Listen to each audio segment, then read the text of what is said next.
Okay, so here we are in the power room. Obviously the current from the solar array comes down through this piece of equipment. It's called your solar regulator. It's basically modulates the power coming in through to the system. This is the brains of our power system. It's an Australian-made inverter by Selectronic. So this is tracking everything that's coming into the system via the solar panels off the roof of the shed. It's also tracking our load consumption in the house, and it's balancing that with charging the batteries. So this is really the brains. This is the original setup from 2009. These two bits of equipment, obviously the switchboard and in here, so forth. So it's like this is our main meter board or power board. This is our meter. You actually have a meter like a normal meter, but we're not connected to the grid, obviously. It just tracks how many kilowatt hours are being generated. And then obviously the safety equipment through there. Once the power is generated by the inverter, it sends that through the cables to the house at 240 volts, and everything in our house runs at 240 volts like a standard house. So that system served us well for many years until the lead acid batteries started failing. They lasted a good while, around about 13 years. And then we're blessed to upgrade to some lithium batteries, which Benji will just show you in a tick. So that's Just the there. lead acid? Sorry. So they just serve a rack-mounted lithium iron phosphate chemistry. Australian-made company assembles those. They've got built-in battery management system. Cells from China. They're called Power Plus, and they're Eco 4840. So it's a 48 volt system. Ours is a 48 volt platform, and then they're 4 kilowatt hours. Each block is 4 kilowatt hours of storage. So there's a total of 20 kilowatt hours of storage in those 5 batteries. So we upgraded our system not long ago. When we replaced our batteries, we added extra solar on the roof, those dark panels you saw. And then this is a Fronius Primo inverter. So this also generates 240 volts from what's coming in from the sun on the roof.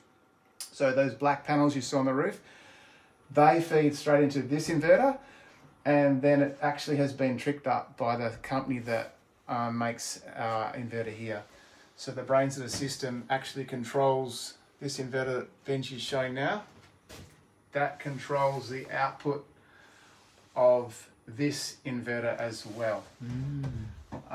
So the benefit of this is electricity that comes from the solar array on the roof comes straight into here.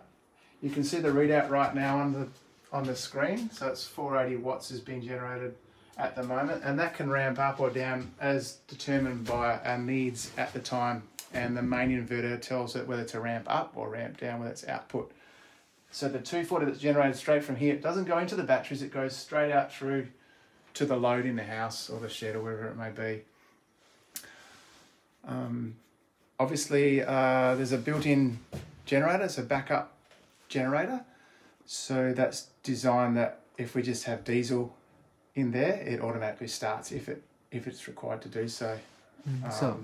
So this one is connected to the new solar panels. Yeah. That's about 7 kilowatts. Yes. Okay, and this one is connected to the 3 kilowatts.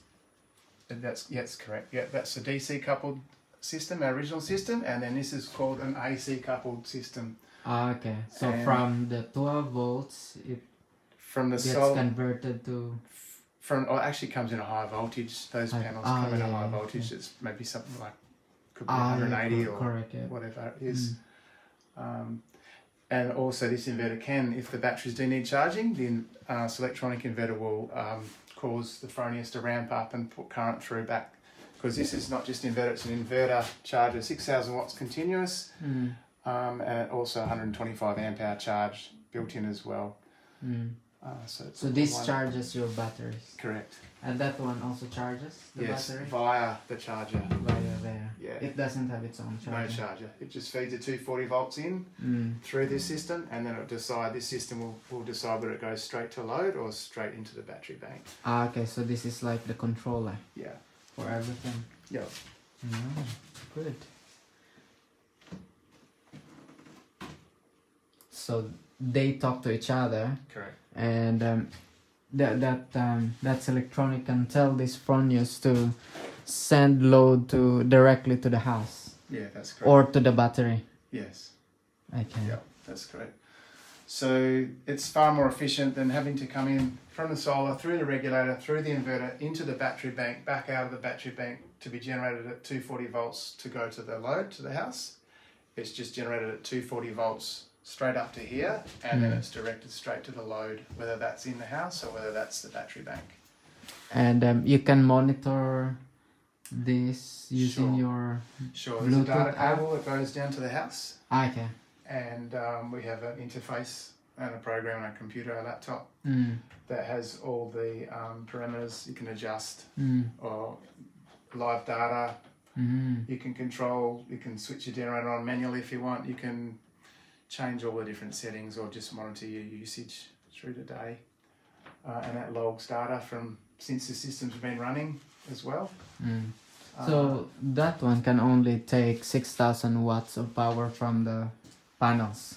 No, because there's only 3,000 watts of panels, but this can generate, I think it's around about, it's far higher, it's maybe about 11,000 watts for peak. But continuous output, it'll do 6,000 watts. There's not enough solar to do 6,000 watts of energy straight from the sun, but it will take energy from the batteries with what's coming in from the sun. So that's the inverter power that it can give 6,000 watts. Or more of the wattage of the battery to match that 6,000 watts. And this one, how many kilowatts? That's a 6 kilowatt inverter, but being off grid, you can oversize with the solar. You can oversize by 1.5. Yeah. So you have 10,000 watts. This has got just over 7,000 watts, panels into a 6,000 inverter, kilowatt inverter. Yeah. And if you needed a bigger system, it's just a simple case of daisy chaining these up and adding more solar power. You could put up to, I think it's about 5 or 6 more of these inverters. Each could have another 7 kilowatts of solar attached. So for larger systems, you can just daisy chain them and go as large as you want. So this inverter, you can't connect that to the battery, can you? This one is connected to the battery via this inverter. Okay. Yeah. But you can also connect that to the battery directly without without this one. It's electronic. My understanding is not, because this is not a hybrid inverter. Okay. As far as I know, this is just like it's kind of like a grid connect inverter that you'd have connected to the grid. But Fronius has allowed Selectronic has an agreement with them, and they have changed the software in here so that it can communicate with the Selectronic. Okay. And so this is the off-grid. That's the off-grid inverter. Yeah. And you can plug this inverter into it to increase your capacity, but everything comes back through. This is the brains of the system, and this is the master, and the Fronius is the slave. But you can run that also without batteries. Just straight to the load. Yeah.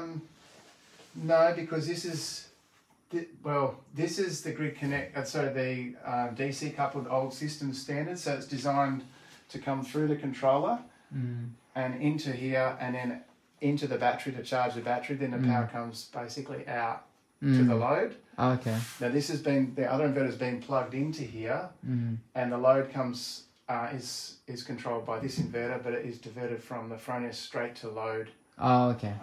But this inverter it's a hybrid inverter. It's totally off grid, or you can grid connect with it as well. Oh, okay. If you want.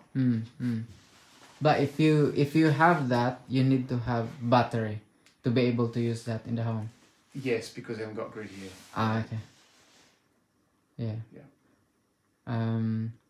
Does it if you don't have budget for batteries, can you start with that without the batteries and just that one telling the power from the solar panels to go straight to the load in the house? Good question. My brief on research answer would be probably no. Oh, okay. It would need a battery. It would need batteries to make up for the lack of power that would be coming in from the solar. And as that varies, okay. It may not have enough solar because of the conditions to make up the electricity you need to run the appliances you have running. And then I guess if you had a generator switched up to it, yeah. It's not something I've heard of done generally. Yeah. The off-grid system usually has batteries installed. Okay.